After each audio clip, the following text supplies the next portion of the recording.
Deus, o carinho e o zelo que tem por cada um de nós, que Ele possa nos auxiliar nesse momento de estudo, tudo que aprendermos hoje, tudo de bom, que possamos colocar em prática no nosso dia a dia. Agradecemos, Senhor, pelo nosso palestrante, que ele possa estar sendo auxiliado, inspirado pelo mais alto, nos esclarecendo as nossas dúvidas, acalmando os nossos corações. Senhor, que o Senhor nos proteja de todo mal, mas acima de tudo, Pai, não permita que façamos mal a quem quer que seja. Graças a Deus, que assim seja. Bom, então é o seguinte, o Nicola vai fazer a sua explanação, com certeza será riquíssima, tá certo? E vocês, com certeza, vão ficar desejosos de fazerem perguntas. Vocês anotem no papel perto de vocês, tá? Já preparem uma canetinha, um papel, e anota a pergunta, porque já combinei com o Nicola, para não ficar interrompendo ele, tá certo? E até atrapalha ele, atrapalha a gente também, né? Ficar interrompendo muito. Já combinei com o Nicola que no final da palestra, nós não teremos outra atividade logo em seguida, vai ser aquele intervalo. Então, o Nicola vai reservar um tempinho, não muito longo, para responder as perguntas. Está combinado assim? Tá? Então tá bom, vocês vão escrevendo aí, desde que não seja muitas perguntas por cada um, né? Porque senão a gente toma até o tema aí do Sérgio Thyssen, né? Então tá. Nicola, a palavra é sua. Obrigado, Vicente. Obrigado, amigos. Leve meu abraço aí a Nise, a todos os amigos aí da organização. Muito feliz de estar aqui com vocês. É gostoso esse clima de estudo, né? Que a gente fica bem à vontade. Aquilo que vocês, que não ficar claro, que se vocês tiveram alguma dúvida, como o nosso irmão falou, anotem. No final, nós vamos tentar responder. Vamos ver, né? Mas eu acredito que está tudo certo. É um tema, Espiritismo e o Apocalipse, é um tema, assim, curioso.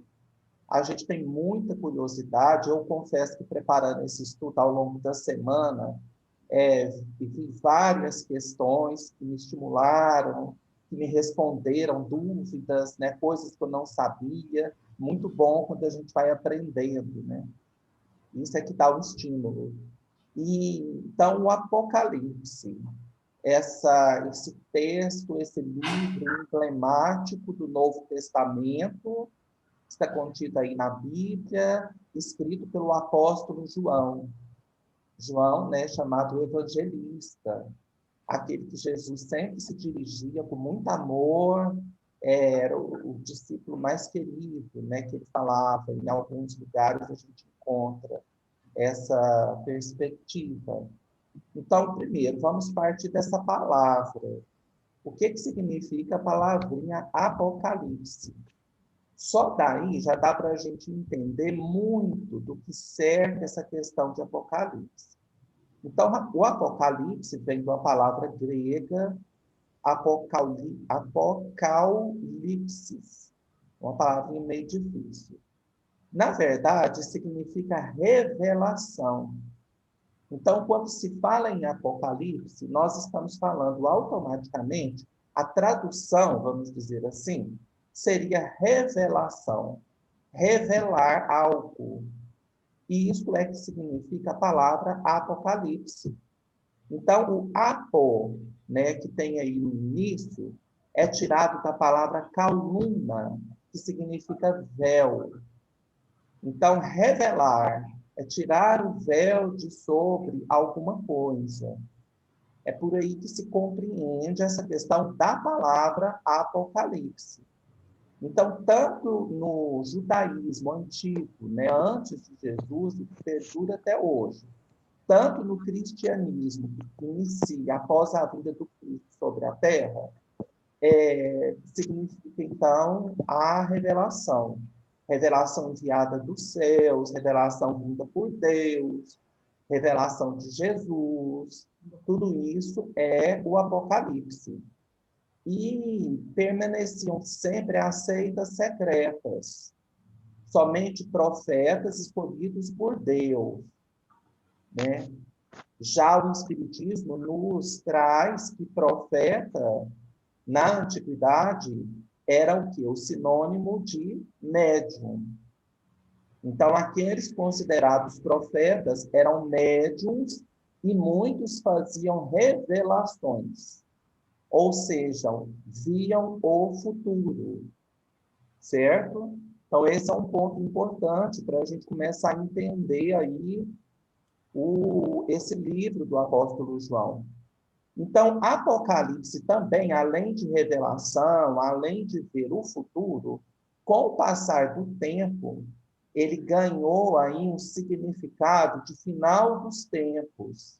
Então, é muito comum no nosso cotidiano, no nosso dia a dia, a gente usar a palavra Apocalipse como final dos tempos, né? Acontece um terremoto, alguém fala, é o Apocalipse.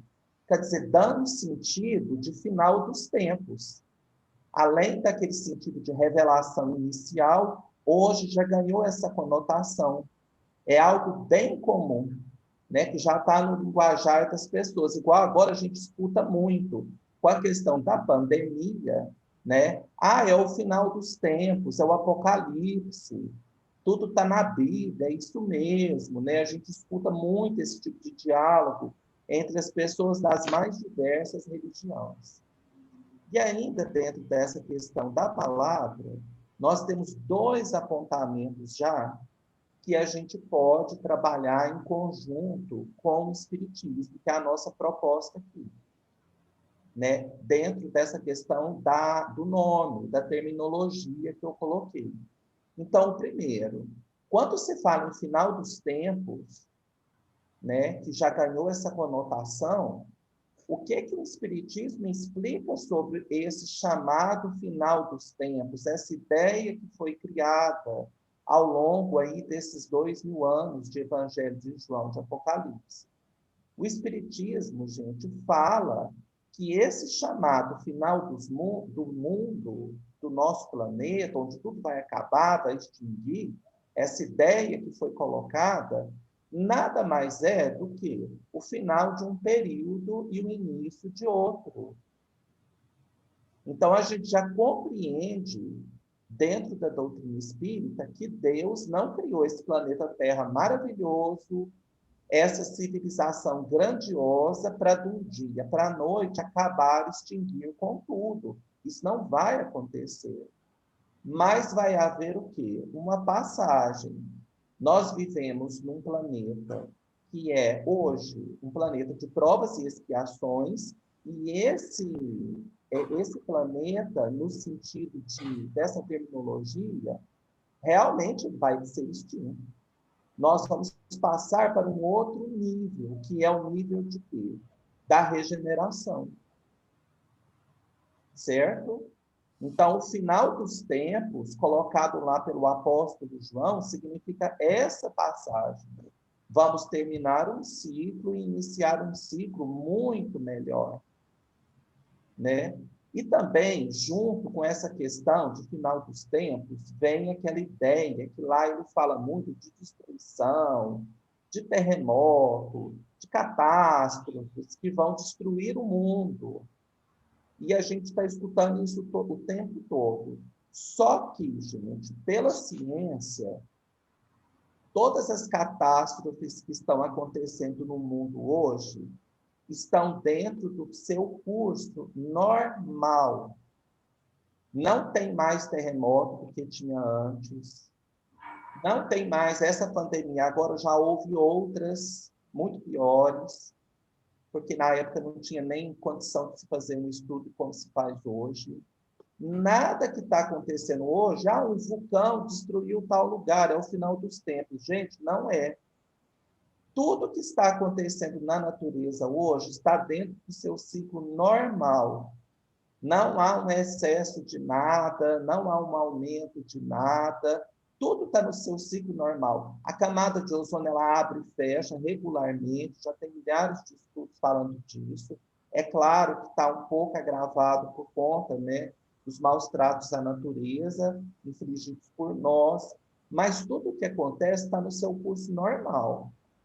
No Livro dos Espíritos, nos explica que essas catástrofes, né, esses terremotos, maremotos, tudo isso fazem parte do ciclo da Terra. Quando você estudar Gênesis, você vê que a Terra está em construção, e o Kardec vem falando dos flagelos destruidores também, né? Lá no capítulo 5 do livro 3º, da Lei da Destruição, se a gente for estudar aquelas perguntas e respostas, nós vamos entender que tudo isso é comum. Então, por que parece que se fala tanto? Primeiro, pelos meios de comunicação. Hoje você pode filmar um terremoto num país e a gente assiste ao vivo de outro lugar. Pode estar acontecendo algo lá no Japão e a gente está vindo aqui na mesma hora. Então, dá-se a impressão que está aumentando, mas não está.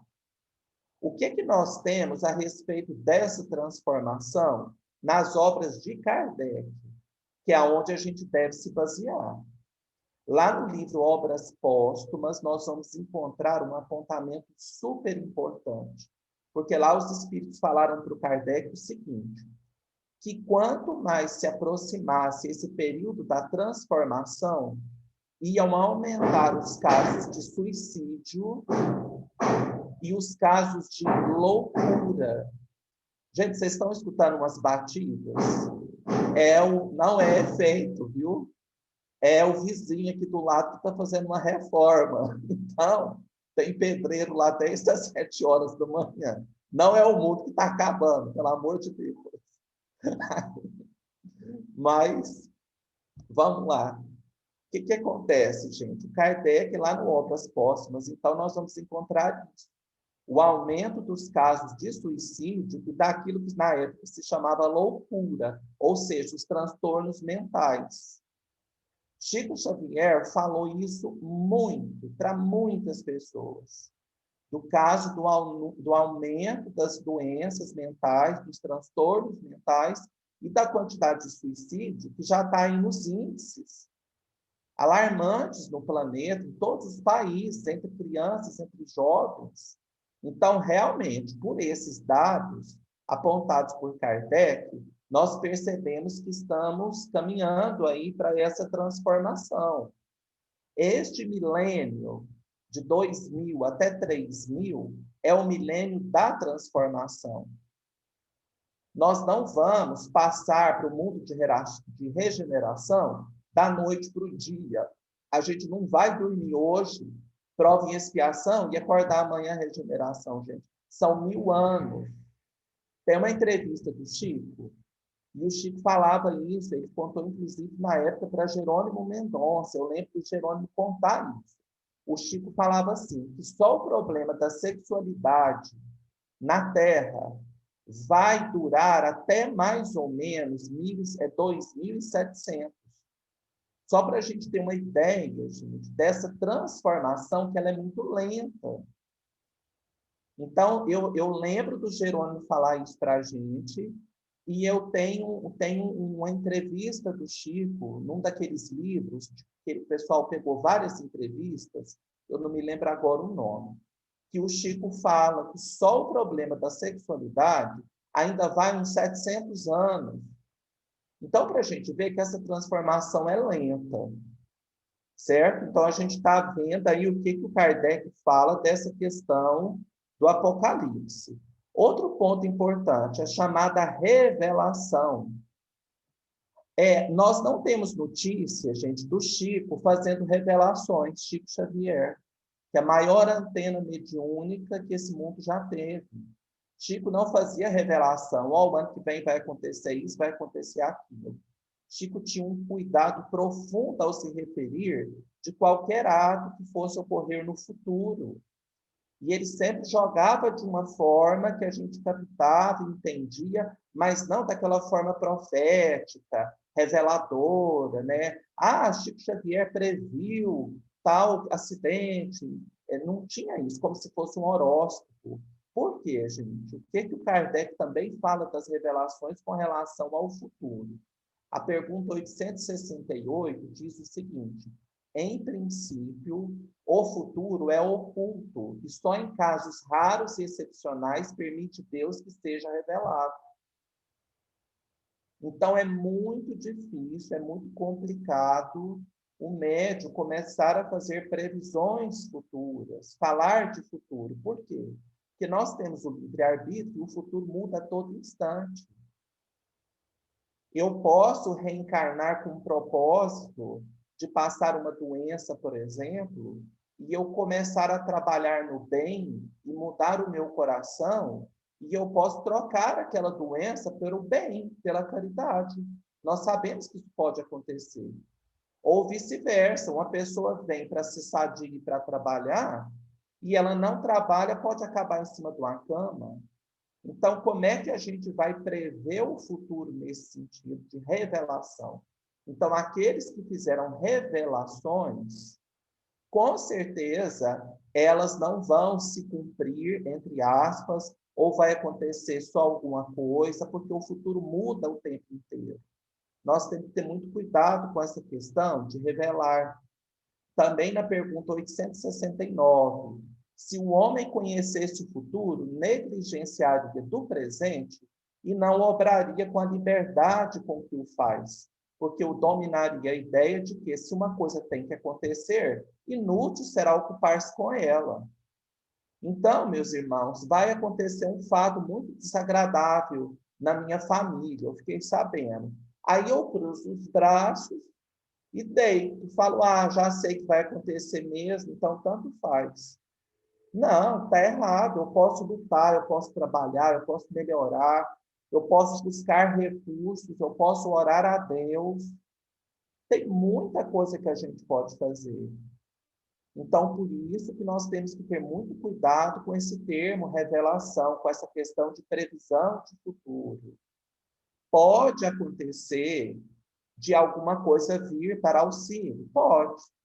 Mas não, a gente tem que ter cautela para analisar. Não é porque falou que aquilo vai obrigatoriamente ser daquela forma. Tem muitos poréns a serem analisados. Então, nesse sentido, tiveram vários apocalipses, outros. No Velho Testamento, nós temos o livro de Ezequiel, de Zacarias, o de Daniel. Também são considerados apocalipses. No Novo Testamento, nós vamos ter só o Apocalipse de João, que leva esse nome, Apocalipse, né? É o quarto evangelho. Uma coisa importante de lembrar é que o João, quando escreveu o Apocalipse, estava na ilha de Patmos, exilado, preso. Então, isso aí já fala um pouco desse contexto em que foi escrito, que é um ponto fundamental também, e a gente vai chegar lá para fazer esse estudo. Como os profetas escreveram o Apocalipse?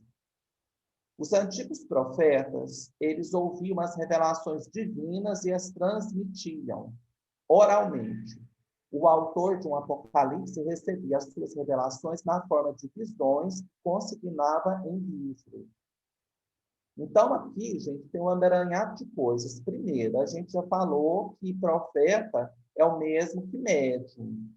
Eles eram médiums de vidência, eles eram médiums de desdobramento, de efeitos físicos, muitas vezes, de audição, e eles entravam em contato com o plano superior, com espíritos de categoria elevada, os mentores ali da família crística, com certeza, né? Porque Deus não vai vir se mostrar, né?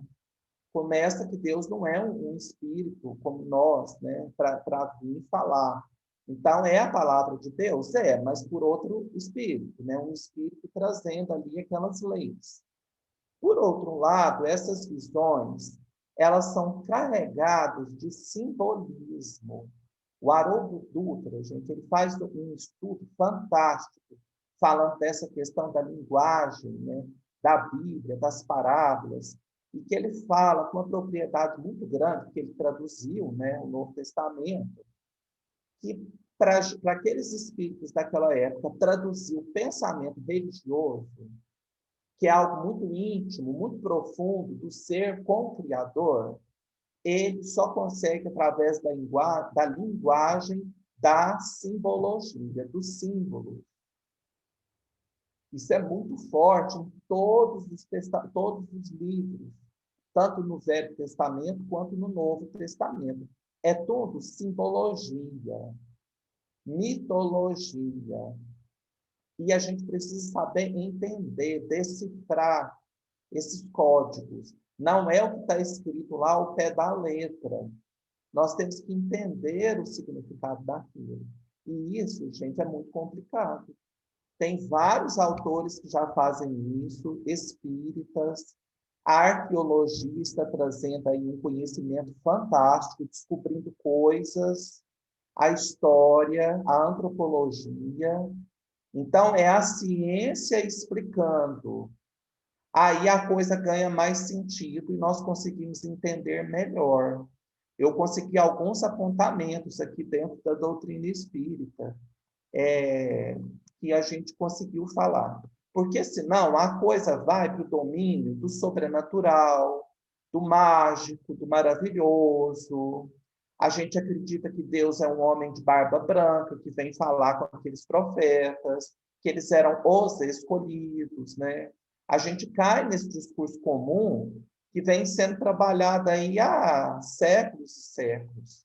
E está na hora, a doutrina espírita já traz várias conquistas no campo aí do estudo, do conhecimento, que a gente pode entender.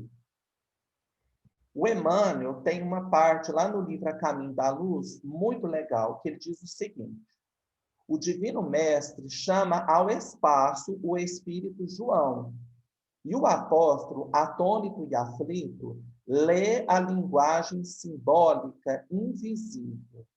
Então, Jesus leva João em espírito para a espiritualidade e ele vê o desdobramento do futuro, só que tudo é em símbolos. Justamente, olha o cuidado, porque o futuro muda. Todos os fatos posteriores à existência de João estão ali previstos. É verdade que, frequentemente, a descrição apostólica penetra o terreno mais obscuro.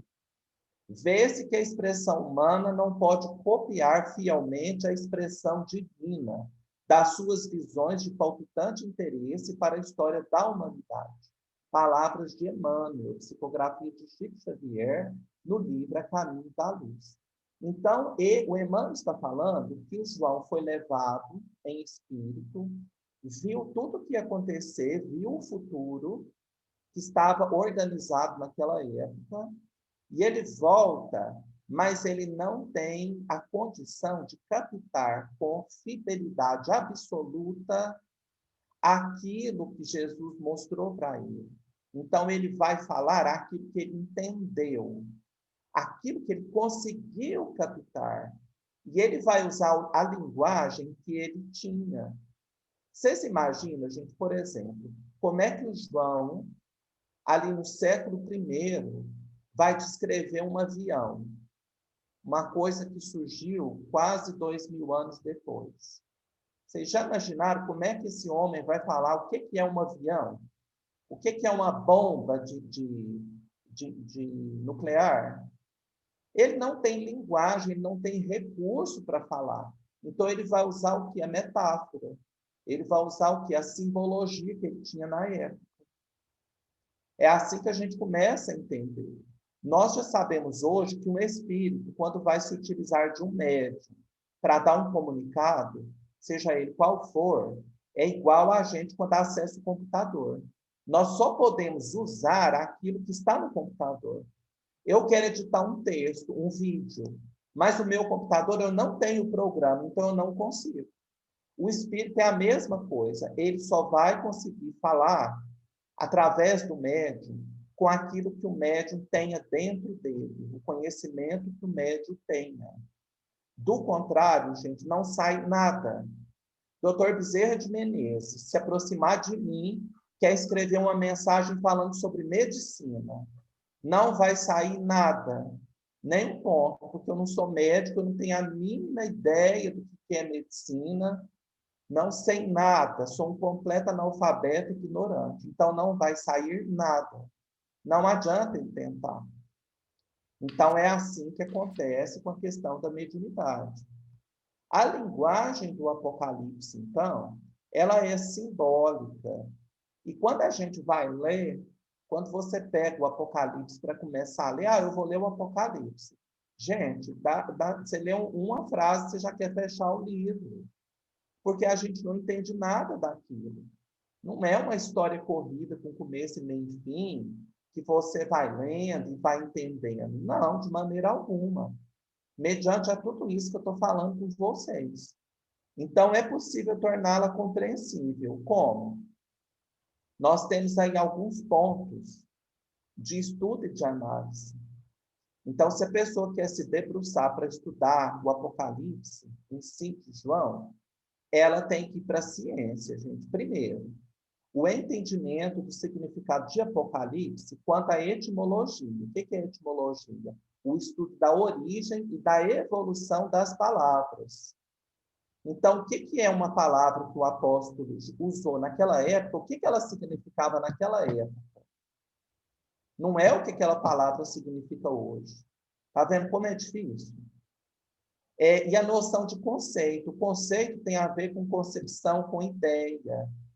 Qual que é a ideia que se tem daquele assunto, mas naquela época? Né? O que significava aquilo naquela época? E não hoje. Senão a gente vai errar tudo. A visualização do contexto histórico da igreja nascente naquela época é fundamental para a gente entender o que ele queria dizer. A gente tem que entender o que estava acontecendo na igreja que eles estavam fundando. É lá o Paulo de Tarso, né? O Paulo e Estevão, do Chico Xavier, aquilo ali vai dar muitas pistas. Então, como é que estava aquele momento da igreja? Isso está tudo lá, mas de forma simbólica. E a razão do advento do Apocalipse, o porquê que ele escreveu aquilo tudo. São 3 pontos fundamentais para a gente considerar. João utilizou a linguagem que ele tinha na época, a ciência daquela época. Por isso que é tão complicado.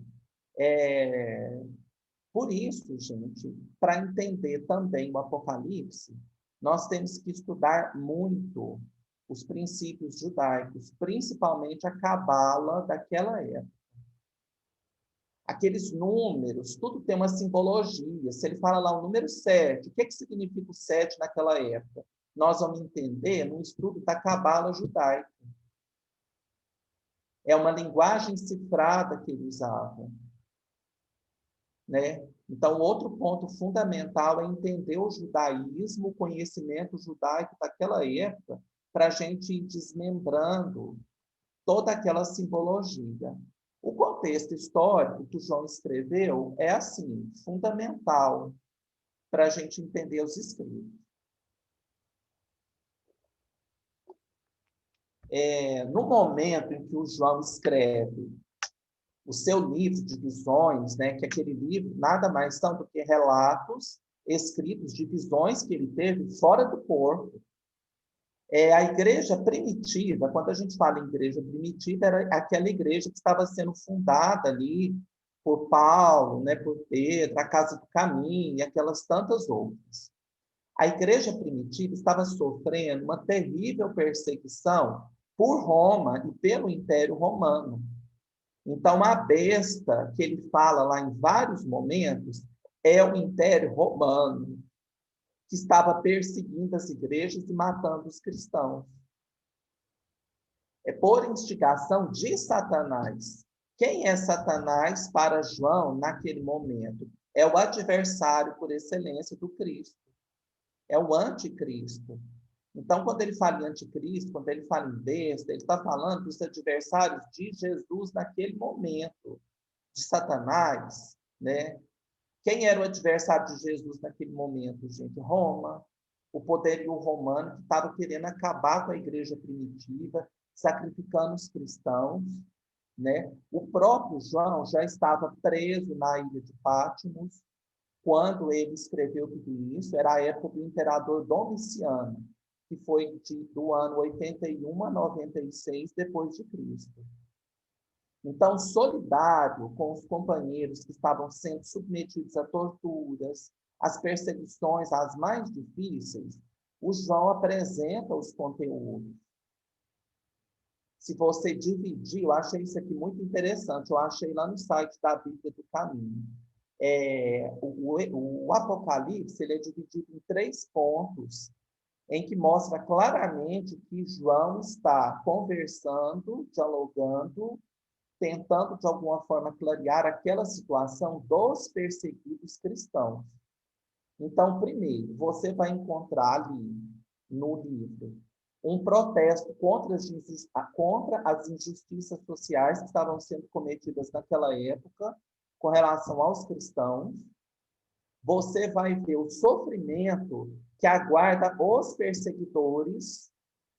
Então, aí já entra a parte do futuro, né? Porque o João fala que aqueles que estavam perseguindo os cristãos iam entrar no processo de sofrimento também, mas ele não podia falar isso claramente. Então, aí o símbolo de novo. E 3, a vitória do bem, manifestada no amor do Cristo pela humanidade. Então, são 3 pontos: o protesto contra as injustiças, o sofrimento que aguarda os perseguidores e a vitória do bem manifestada pelo amor do Cristo por toda a humanidade. Esse é um grande resumo, né, que todas aquelas imagens, símbolos, histórias parecem completamente, né, malucas, vão entrar aí nesse caminho. O Emmanuel, lá no Caminho da Luz, também fala, tem um trechinho bem interessante, que diz o seguinte: todos os fatos posteriores à existência de João estão ali previstos. É verdade que, frequentemente, a descrição apostólica penetra o terreno obscuro.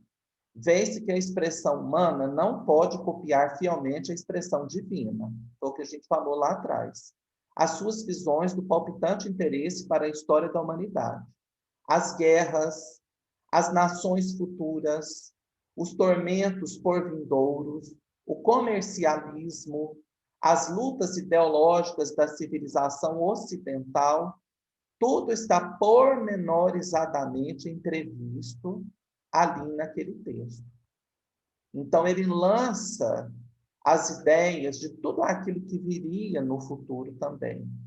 As guerras que aconteceriam, né? Tudo, o comercialismo, as questões problemáticas do Ocidente, que a gente vive até hoje, tudo ali, gente, ele pontuou. Aí você fala assim, mas você acabou de falar que o Kardec diz que não existe revelação. Não existe revelação, gente, ver o futuro, como tudo muda muito. Na questão, assim, de tempo, de hora marcada, de dia marcado. Ele previu coisas que possivelmente ocorreriam, muitas ocorreram e outras não. Você não pode confiar naquela revelação que dá dia, que dá hora, sabe? Que dá detalhes. Isso é que é o complicado. As revelações, elas são feitas dessa forma simbólica. Por quê? Porque aquilo pode acontecer daquela forma, pode acontecer só a metade, pode não acontecer. Por isso que esses espíritos grandiosos, né, eles têm esse cuidado de falar sobre o futuro.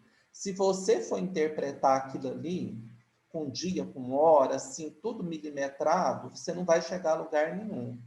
A gente não vai entender muito.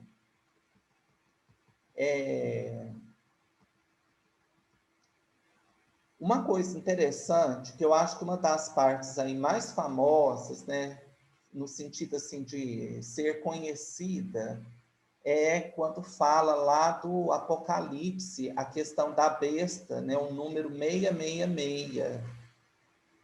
Isso é bem falado, né? Tornou assim até uma brincadeira entre as pessoas, né? Às vezes alguém brinca com o outro, fala, você é o 666, você é o mal, né? Agora mesmo a gente vai chegar lá. O Emmanuel, ele discorre sobre isso, dá uma explicação bem interessante. O plano geral dessa obra. Tem um prólogo ali, né? No livro, eu não li o livro todo, realmente é muito complicado, vai indo, você perde o fio da meada. Eu acho que você tem que pegar um trechinho, buscar estudo, né? Volta, é uma coisa para você estudar aí durante uma vida inteira, né? De repente. Não é um livro que você pega e lê assim. Então, lá, a divisão tem um prólogo, que é o capítulo 1, versículo de 1 a 3. João faz a abertura desse livro apresentando como uma revelação de Jesus Cristo sobre as coisas que devem acontecer. Então, bem no início, nos 3 primeiros versículos, ele já fala, né? E o Emmanuel confirma que realmente ele foi retirado do corpo e ele esteve com Jesus, que mostrou para ele, e ele voltou e escreveu aquelas visões. Aí vem uma primeira parte, que é o restante do capítulo 1, o 2 e o 3. Revela uma ação pastoral do apóstolo com os cristãos e expressa uma mensagem de apoio aos que sofrem perseguições em nome do Cristo. Ele estava se referindo aos cristãos daquela época que estavam sendo torturados, mortos nos circos de horror, perseguidos por Roma, né? Depois vem uma segunda parte, dos capítulos 4 até o 21, que representa a essência da obra. Tem um caráter profético escatológico, quer dizer, são previsões sobre o final do mundo, que é o que a gente já viu lá atrás, que não tem nada de final de mundo, que é a transformação do mundo de provas e expiações para o mundo de regeneração. E abrange 2 visões paralelas. A primeira diz respeito aos destinos do mundo, e a segunda informa sobre o futuro da igreja. Olha, gente, o João Evangelista aponta o futuro daquela igreja primitiva, e ele faz aqui um estudo profundo e realmente, assim, uma coisa terrível, né? Ele aborda e mostra, né, tudo aquilo ali. E depois vem o epílogo, que é do capítulo 22, os versículos de 16 a 21. Ali há uma recomendação severa, uma proibição categórica àqueles que lerem um livro ou que o reimprimirem, de alterar qualquer coisa que nele se ache escrito. Então, ele ainda fez essa ressalva lá no final, ele termina o Apocalipse dessa forma, falando que não era para mexer, que era para deixar daquele jeito. Porque vocês imaginam, se o que ele escreveu já era totalmente carregado de uma simbologia, de um misticismo judaico, de uma linguagem da época, se vem outro e escreve outra coisa, aí perde tudo, né? Completamente, que aí não tem jeito mais de você ter um parâmetro, né? Porque uma palavra, numa época, significa uma coisa, noutra época já significa outra. Então, por aí, a gente percebe a importância dessa ressalva dele. Agora eu vou falar aqui um pouco sobre o estudo que o Emmanuel faz lá no A Caminho da Luz, né? Ele fala um pouco dessa questão do João, como ele recebeu, né? Que a gente viu ali atrás, e ele fala um pouco sobre essa questão da besta do Apocalipse, que é o 666. O que será, né? Que a gente vê direto reportagens falando o que é isso, o que é, né? Quando que essa besta vai vir? Tem gente que fala assim que é no final do tempo, do mundo, quando o mundo estiver acabando, vai acabar porque a besta 666 vai aparecer e vai matar todo mundo, aquela coisa, as histórias criadas. E como é um tema assim, gente, eu acho ele um tema mais indigesto, né? Porque você tem que ir devagar. Eu já vou caminhando para o final, porque aí a gente abre para as perguntas. Eu trouxe esse estudo aqui que o Emmanuel faz para a gente ir finalizando. Então, lá no Caminho da Luz, tem o título Identificação da Besta Apocalíptica. O que será, então, a besta? O Emmanuel fala, reza o Apocalipse, que a besta poderia dizer grandezas e blasfêmias por 42 meses, acrescentando que o seu número era o 666.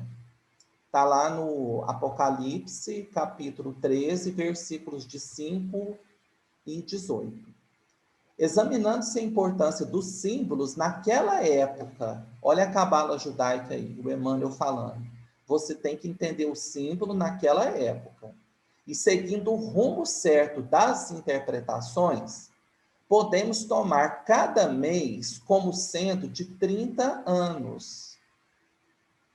Então, se você estudar o que significava o mês, você vai tomar 30 anos em vez de 30 dias, obtendo desse modo um período de 1.260 anos comuns, justamente o período compreendido entre 610 e 1870 da nossa era, quando o papado se consolidava após o seu surgimento, com o imperador Focas, em 607, e o decreto da infalibilidade papal, com Pio IX, em 1870, assinalou a decadência e a ausência de autoridade do Vaticano, em face da evolução científica, filosófica e religiosa da humanidade.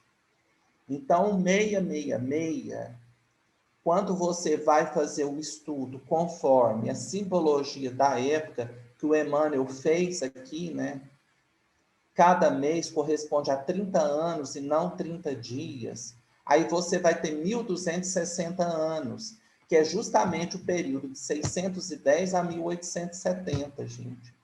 Que é a questão do papado, quando o papado se consolida até o ponto que chega a ser inatingível. O Papa é o representante direto de Deus. Se ele falar que é sim, é sim. Se ele falar que é não, é não. Então, é esse período dessa dominação papal, que foi um dos períodos mais obscuros da humanidade, é que o João está se referindo. Olha como é que o Emmanuel faz essa transposição nesse período. Porque nesse período, gente, o Papa é que acabou com toda a evolução científica, filosófica e religiosa da humanidade. Quem não acreditava como o catolicismo acreditava, era pagão, era blasfêmia, era heresia. O que teve nesse período aí? A Santa Inquisição. Então, se você tinha outra crença, você era um bruxo e você tinha que ser morto ou torturado. Esse é o período negro que o João já tinha trazido apontamentos simbólicos, o Emmanuel veio e fez esse estudo e decodificou. Então, quanto ao número 666, sem nos referirmos às interpretações com os números gregos em seus valores, devemos recorrer aos algarismos romanos em sua significação, por serem mais divulgados e conhecidos, explicando que o sumo pontífice, quer dizer, o Papa da Igreja Romana, quem usa os títulos de Vicarius Generalis Dei Interris, Vicarius Filii Dei e Dux Cleri, que significam Vigário Geral de Deus na Terra, Vigário do Filho de Deus e Príncipe do Clero, bastará o estudo um pequeno jogo de paciência, somando os algarismos romanos encontrados em cada título papal, a fim de encontrar a mesma equação, 666, em cada um deles. Então, se você faz um estudo dos títulos papais, utilizando os números romanos, todos os títulos papais, gente, deve ter lá uma forma de fazer esse estudo, transformando essas letras em números. Todos caem no número 666. E são palavras do Emmanuel, está lá no A Caminho da Luz. Então, 666, a besta do Apocalipse, é a representação do Papa. Naquele período colocado lá, da Idade Média da Inquisição. Por quê? Por conta da infalibilidade papal. Então, mandava matar sem dó nem piedade. Bastava respirar diferente, né?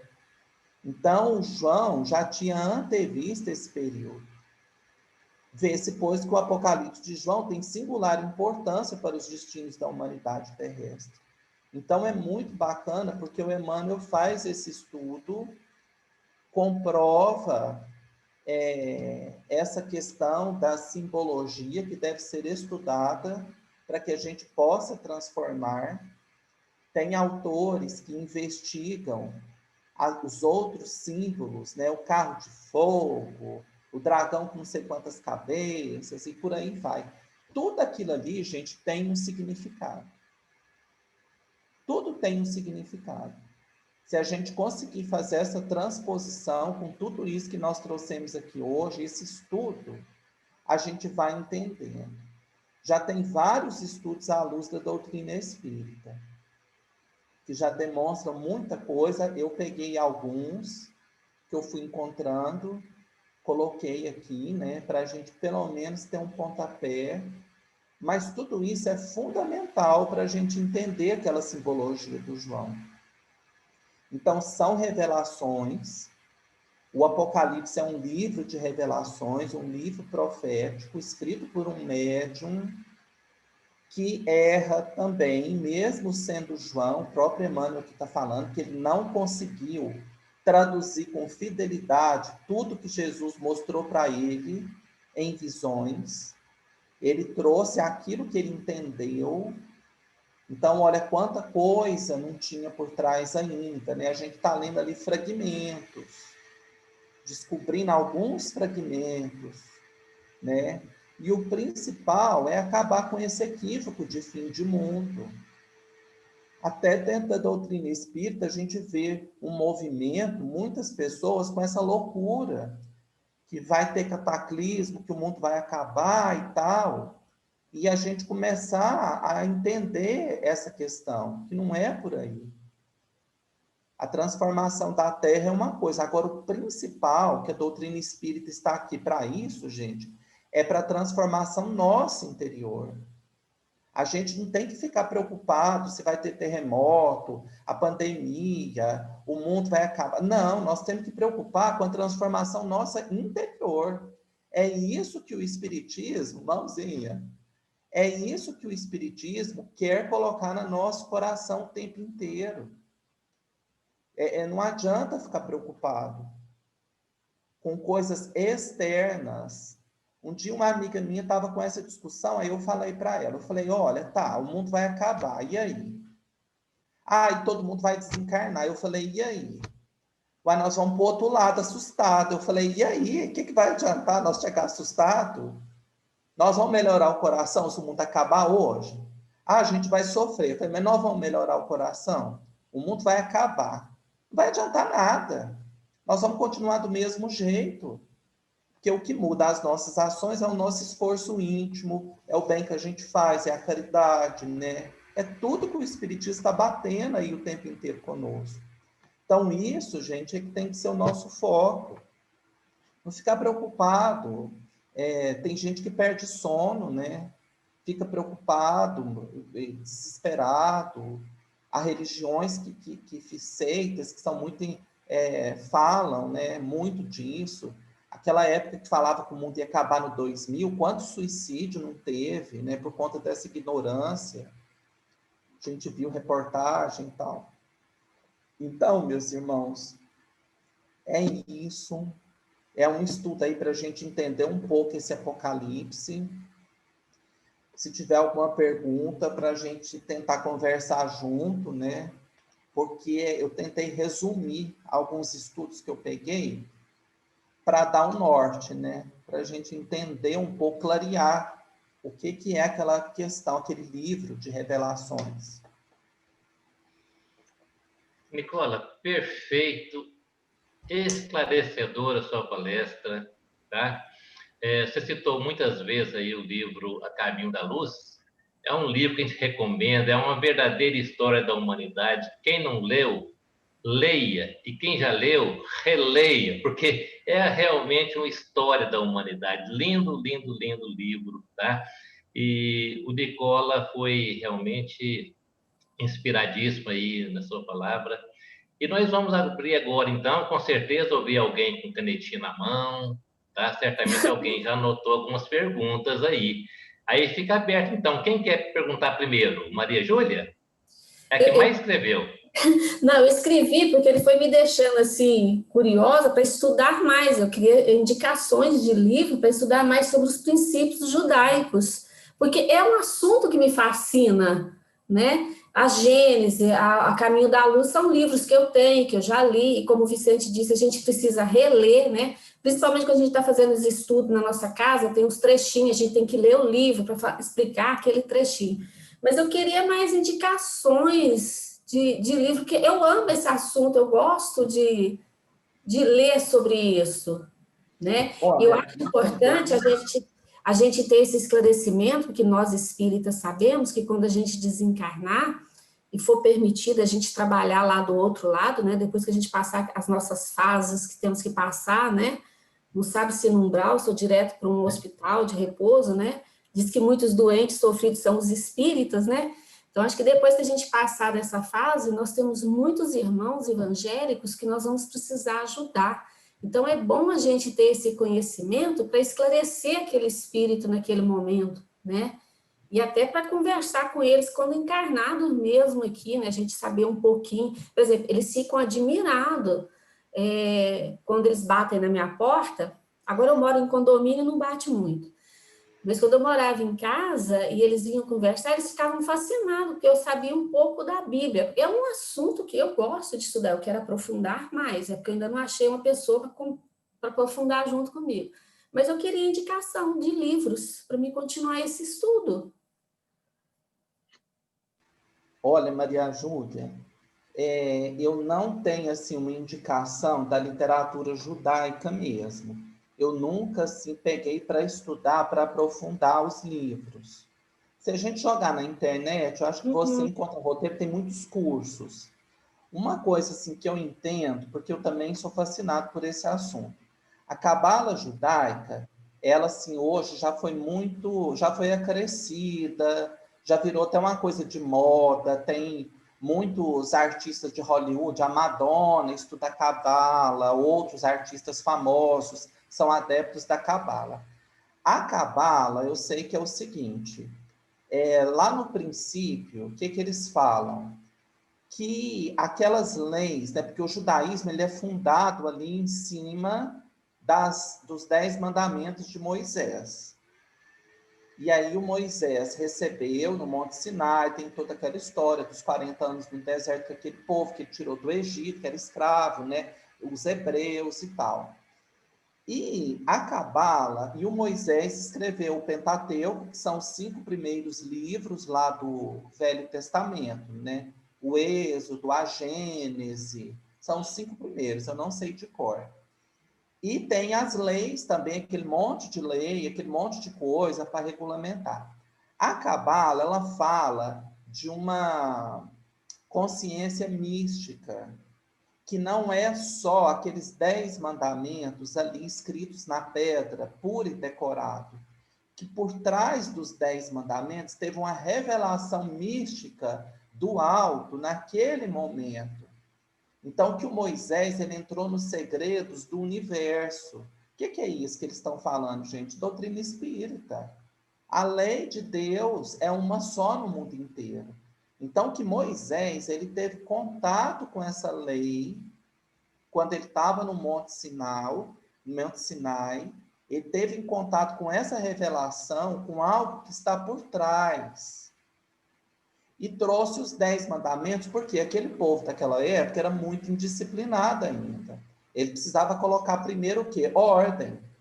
É o que Kardec fala, né? O Moisés trouxe a lei dura para domesticar mesmo aquele povo. Depois vem Jesus falando de amor, mais para frente um pouco. Porque o Moisés era olho por olho, dente por dente. Se você roubar, você vai ter sua mão cortada. Se você matar, você vai ser morto. Era a lei dura. Mas por trás daquilo ali tinha uma revelação que explicava o universo, que explicava todo o funcionamento do espírito. É isso que a Cabala estuda.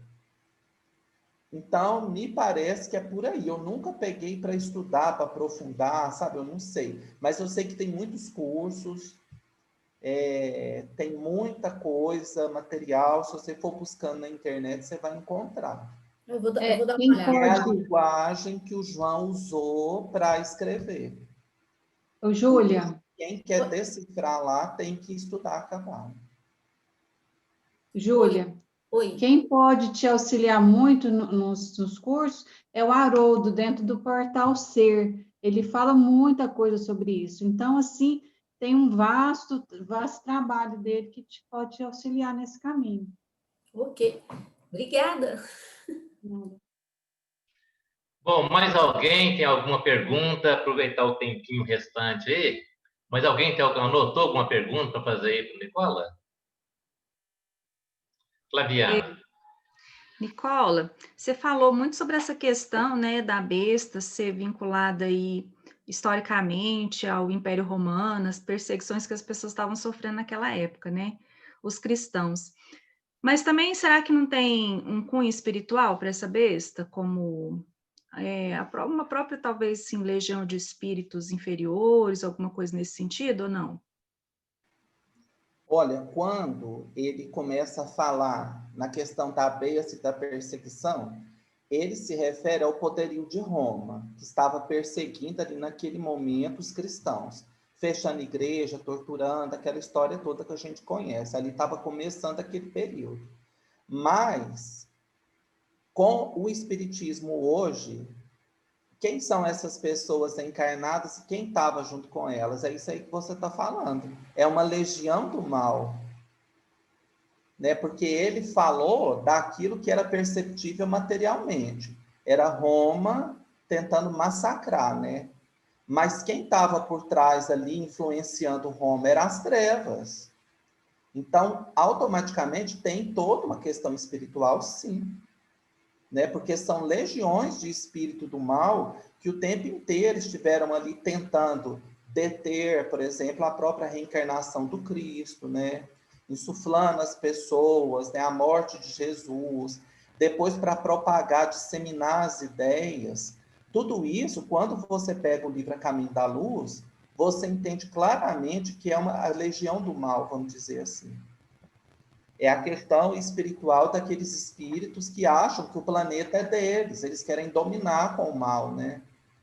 E Jesus vem dia após dia, com toda paciência, vagarosamente trabalhando, né? Trazendo esses irmãos, sendo evangelizados, até chegar àquele ponto que quem não quiser, né, vai migrar para outro lugar.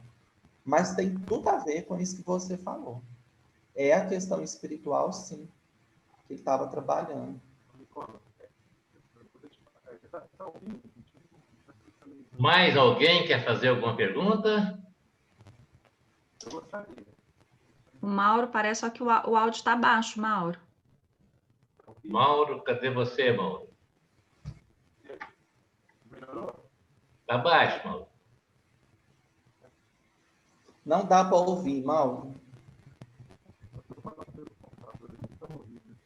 Mauro, está inaudível. Se alguém quiser falar, pode falar no seu telefone.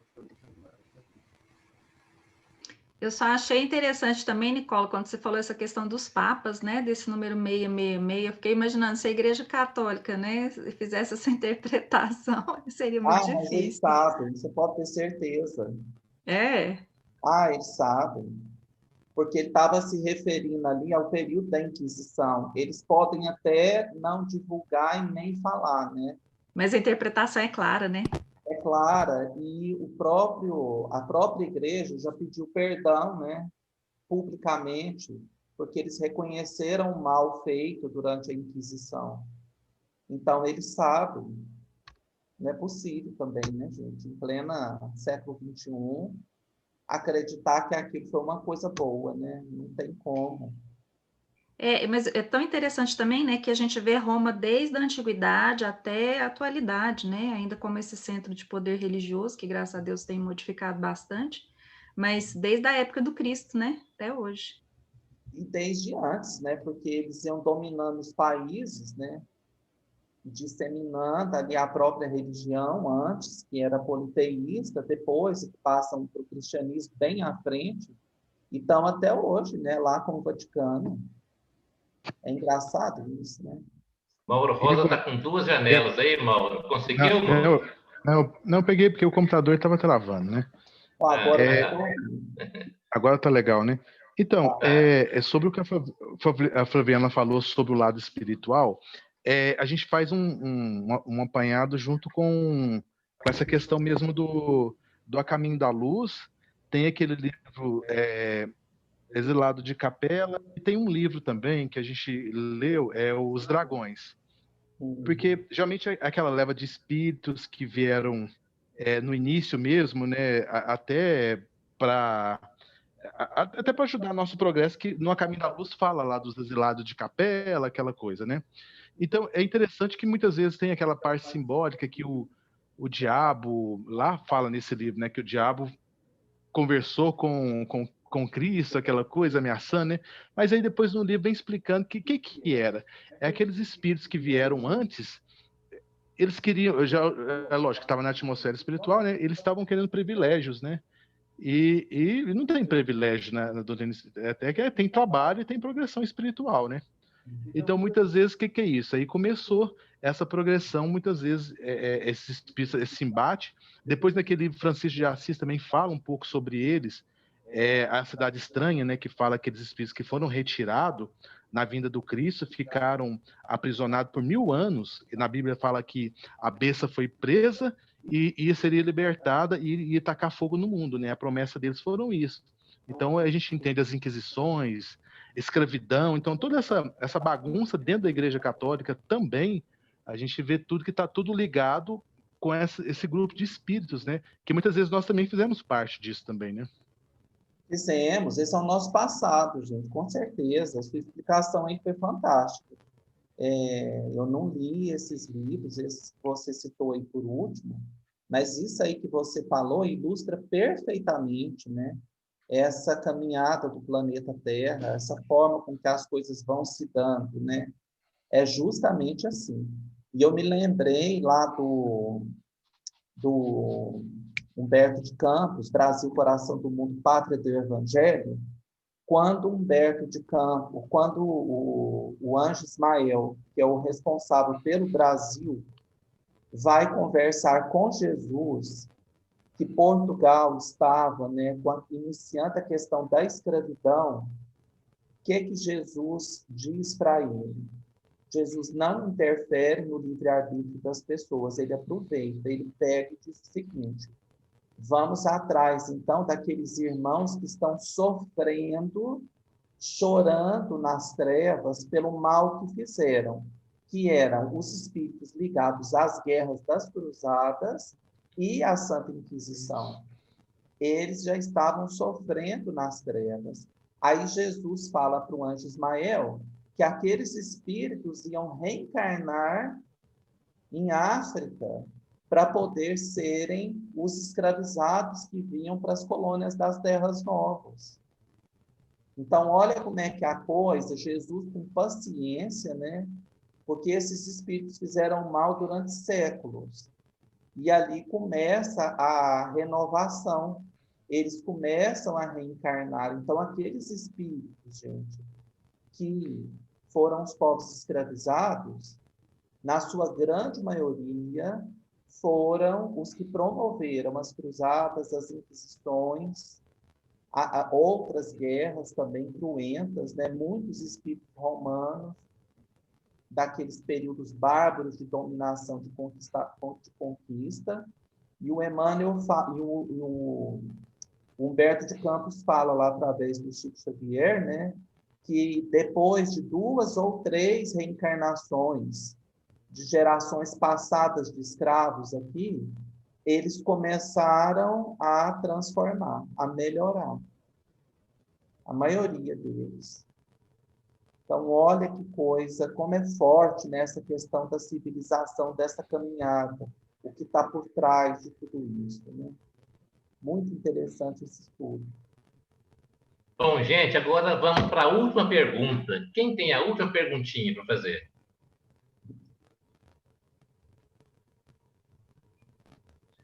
Eu acho que foi muito esclarecedor, viu, Nicola? Por isso está tendo poucas perguntas. Tá?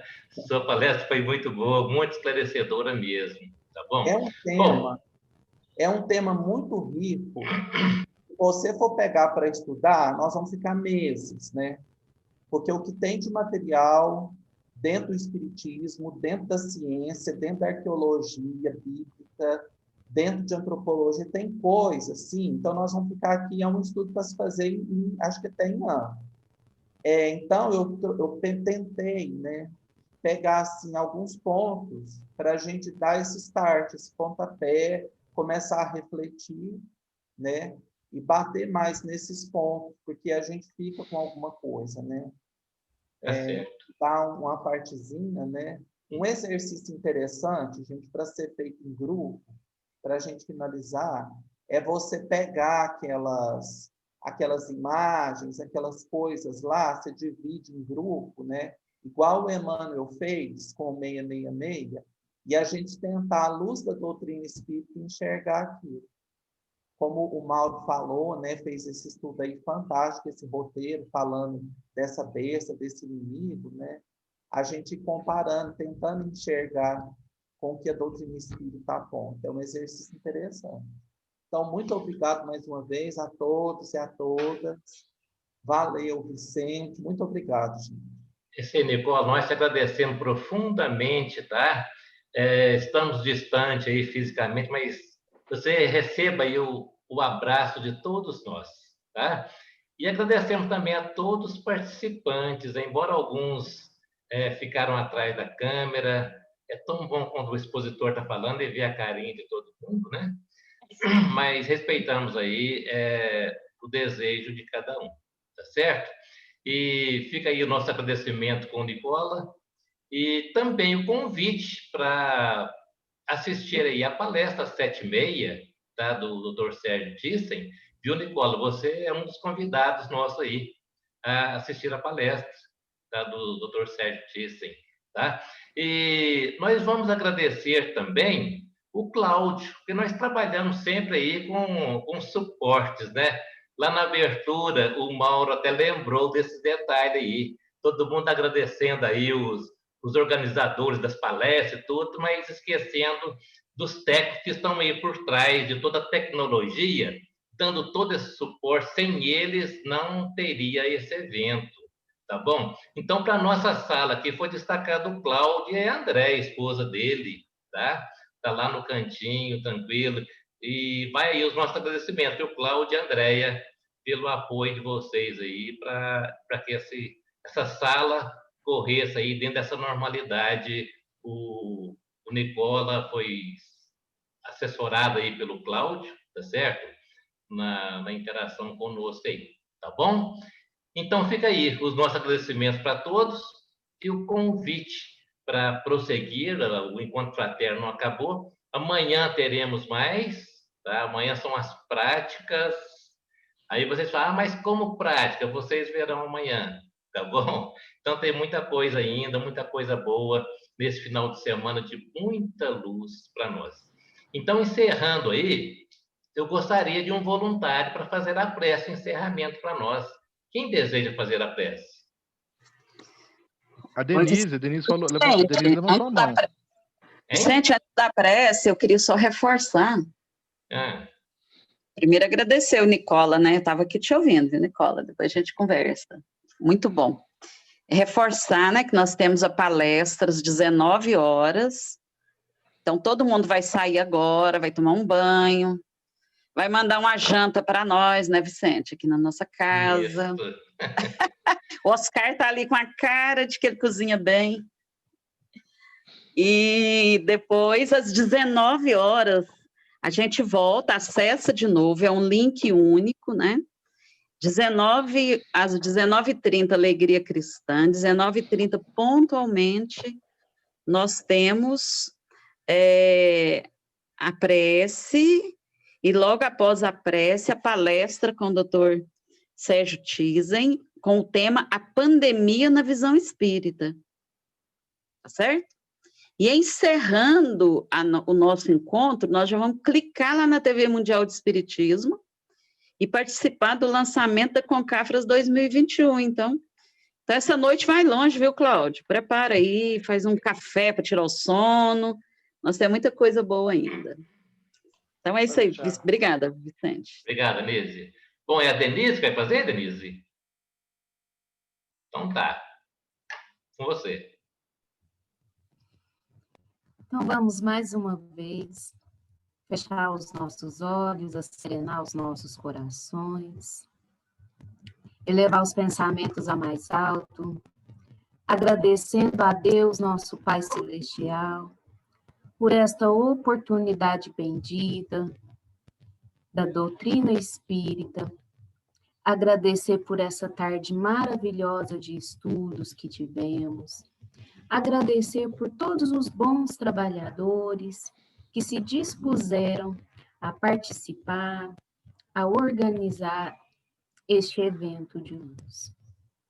Amado Mestre Jesus, te rogamos que possamos sair deste encontro fortalecidos na nossa fé e renovados na nossa energia para o trabalho do bem e divulgação do seu Evangelho.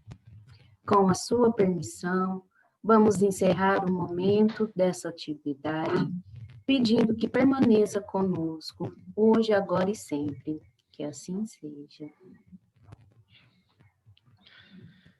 Assim seja.